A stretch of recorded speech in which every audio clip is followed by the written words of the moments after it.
Assalamualaikum warahmatullahi wabarakatuh. Semangat pagi anak-anak. Apa kabar hari ini kalian? Gue ini harap kalian sehat selalu dan siap mengikuti pembelajaran BDR dengan tema 3 makanan sehat muatan pelajaran IPA tentang sistem pencernaan pada manusia.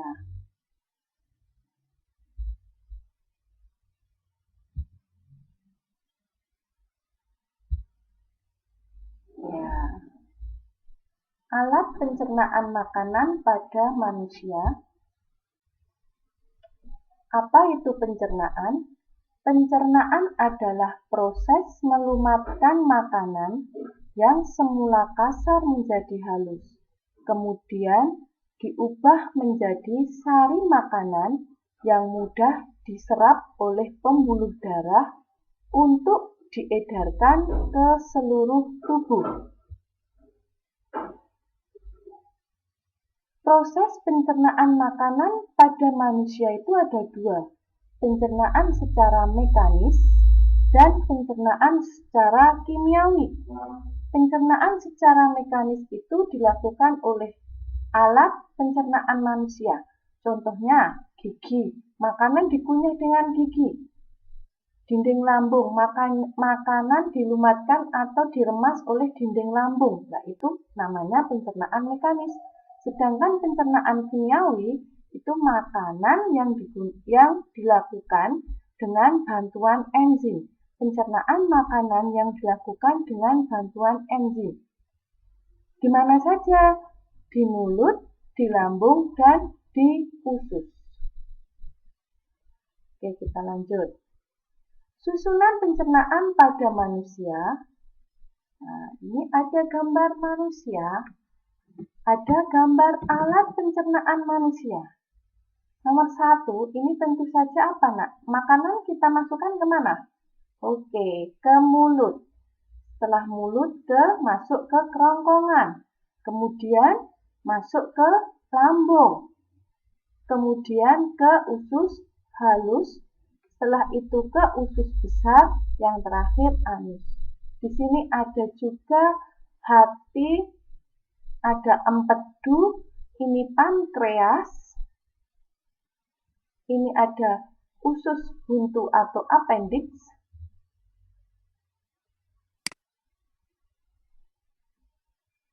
Ya. Oke. Nomor 1, ini rongga mulut. Nomor 2, kerongkongan. Nomor 3, lambung. Nomor 4, hati. Nomor 5, empedu. Nomor 6, pankreas. Nomor 7, usus halus. Nomor 8, usus besar. Nomor 9, usus buntu. Ini umbai cacing. Dan nomor 11, ini adalah anus. Jadi ini yang kecil, ini umbai cacingnya. Di atasnya ini usus buntu.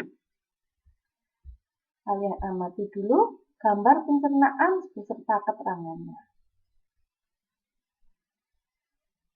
Oke, kita lanjut. Ya, urutan alat pencernaan makanan pada manusia. Yang pertama mulut, kemudian kerongkongan, kemudian lambung, kemudian usus halus, usus besar, dan anus. Jadi kalian kalau disuruh menjelaskan urutan pencernaan makanan itu harus ada tanda panahnya ini. Ini menyatakan proses dari mulut sampai ke anus. Urutannya ini. Mulut, masuk ke kerongkongan, kemudian lambung, usus halus, usus besar, dan dikeluarkan sisa makanan dikeluarkan melalui anus. Rongga mulut. Di dalam rongga mulut, makanan dicerna itu dengan bantuan apa saja? Apa yang ada di rongga mulut kalian? Gigi, lidah, dan kelenjar ludah. Gigi, tadi atau di video yang kemarin, Bu Heni sudah menjelaskan kalau gigi pada manusia itu dibagi menjadi 3, gigi seri, gigi geraham, dan gigi taring.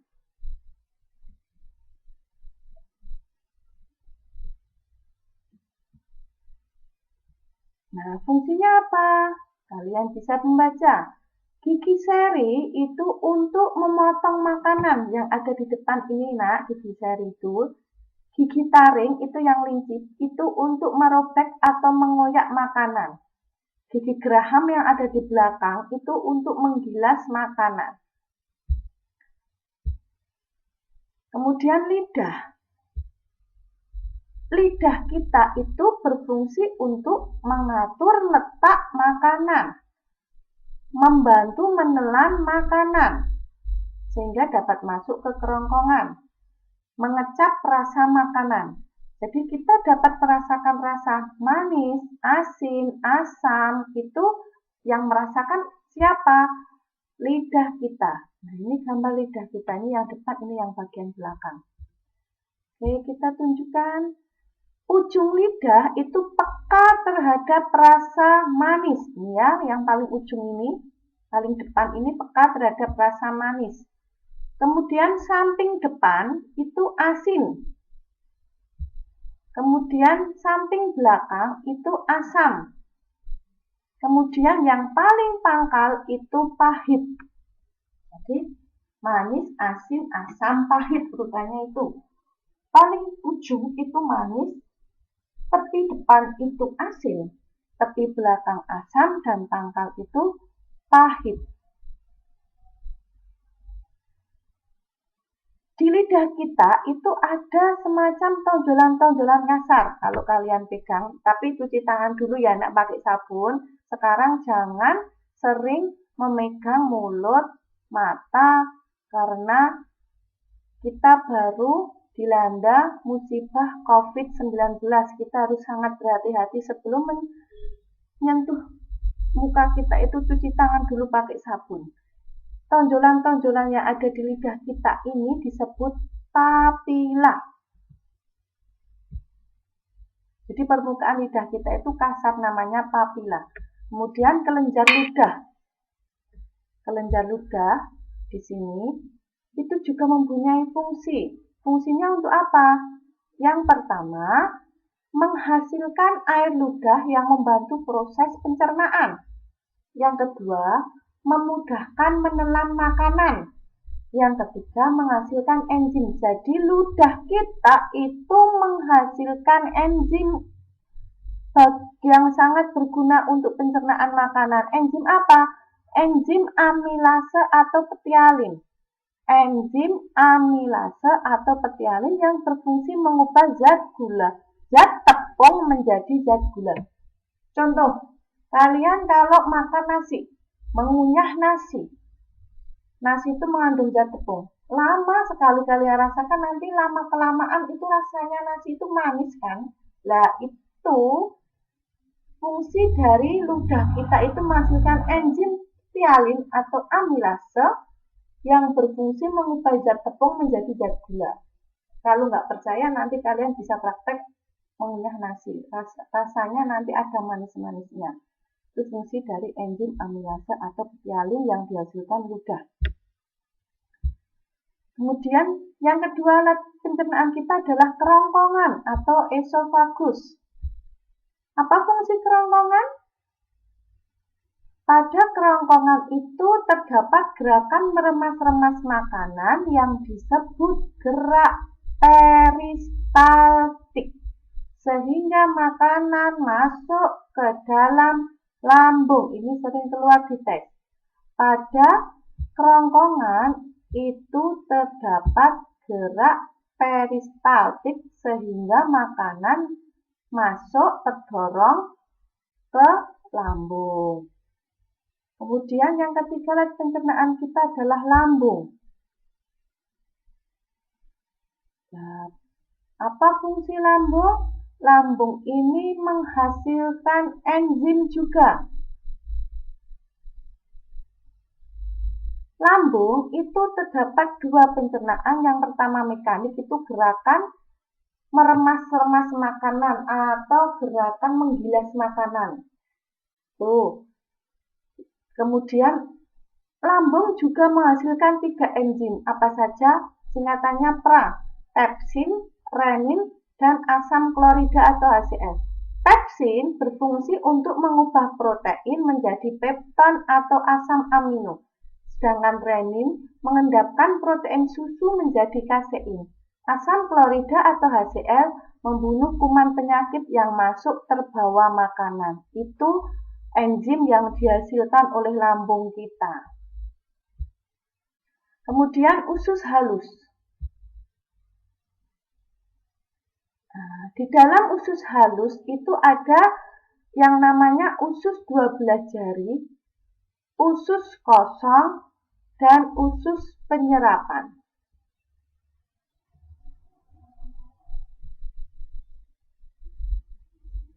Jadi, usus 12 jari itu ada empedu dan pankreas. Pankreas itu menghasilkan 3 enzim, amilase, tripsin, dan lipase. Kalau lambung tadi, pepton, renin, dan asam pepsin, renin, dan asam klorida atau HCl. Kalau dalam usus 12 jari, di dalam usus halus itu amilase, tripsin, lipase. Nah, usus halus ada 3 usus, 12 jari, kosong, dan usus penyerapan. Ini menyerap sari-sari makanan fungsinya. Terus dalam usus 12 jari itu ada empedu dan pankreas. Dalam pankreas ada getah empedu, getah pankreas. Pankreas menghasilkan enzim amilase, tripsin, lipase. Getah empedu dihasilkan hati untuk mencerna lemak. Kan kadang makanan yang kita makan itu mengandung lemak, yaitu dicerna oleh getah empedu. Ini dihasilkan oleh hati. Tadi ada gambarnya empedu itu di dekat hati. Kemudian ada yang kecil itu pankreas. Enzim amilase berfungsi mengubah zat tepung menjadi zat gula seperti yang dihasilkan oleh kelenjar ludah kita tadi. Tripsin mengubah protein menjadi pepton atau asam amino. Lipase mengubah lemak menjadi asam lemak. Di dalam usus halus ini berfungsi untuk penyerapan sari-sari makanan. Jangan terbalik dengan usus besar. Kalau di dalam usus besar terjadi penyerapan air. Kemudian usus besar.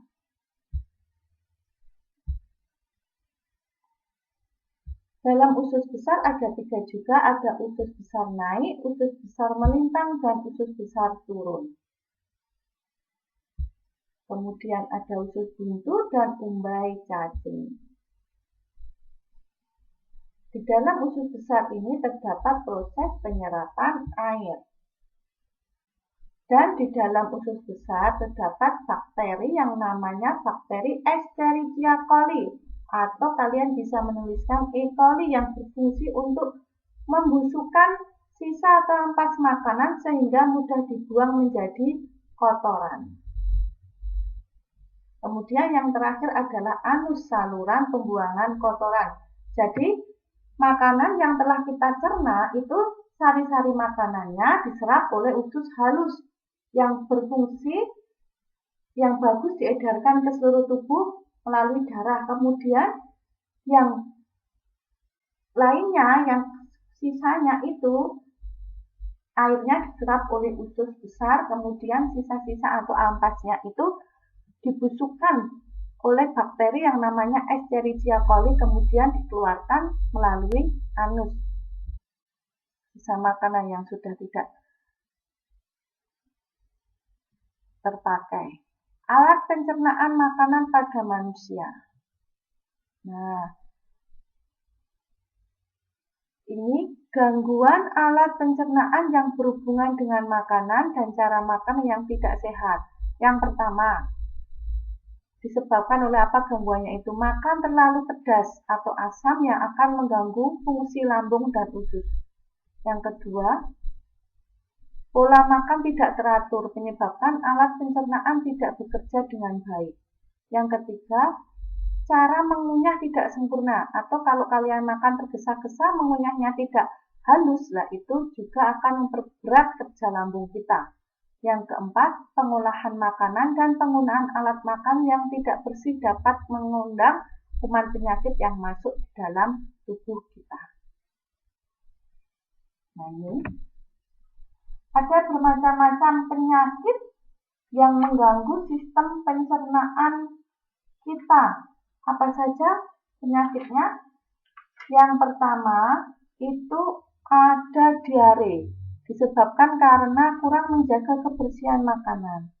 Yang kedua, mah ini makan tidak teratur, sehingga produksi HCl atau asam klorida itu meningkat. Radang usus buntu, itu penumpukan kotoran pada usus buntu bagian umbai cacing, sehingga terjadi infeksi kemudian harus dipotong. Kalau orang kan, sakitnya apa? Usus buntu, operasi usus buntu lah itu makanan itu menumpuk di dalam umbai cacing yang alat pencernaan tadi loh nak. Kemudian itu harus dibersihkan, dipotong. Setelah itu ada tipes, makanan yang tidak bersih, dan adanya bakteri salmonella. Jadi penyakit tipes itu disebabkan oleh bakteri salmonella yang menyebar ke seluruh tubuh kita. Kemudian ada sakit gigi, itu juga penyakit yang mengganggu pencernaan karena gigi merupakan bagian dari organ pencernaan kita. Karena kita malas gosok gigi, malas membersihkan gigi, mau tidur malas gosok gigi itu. Sariawan karena kekurangan vitamin C itu juga mengganggu organ pencernaan kita. Kemudian ada lagi hepatitis, semacam radang hati yang disebabkan oleh virus. Tanda-tanda hepatitis itu tubuh terasa lemas, air seni berwarna coklat seperti teh, itu hati-hati. Itu ada hepatitis A, hepatitis B, kemudian meningkat menjadi liver dan bisa kanker hati. Itu bisa menular juga. Kemudian ada kencing manis atau diabetes mellitus, penyakit yang terjadi pada pankreas. Penyakit ini timbul karena kekurangan hormon insulin. Akibatnya gula yang seharusnya diserap oleh usus keluar melalui air seni. Jadi kencing manis atau diabetes itu kekurangan hormon insulin. Ada lagi konstipasi atau sembelit. Maaf, ini susah buang air besar. Kalian penyebabnya apa? Kurang makanan yang berserat seperti sayur dan buah.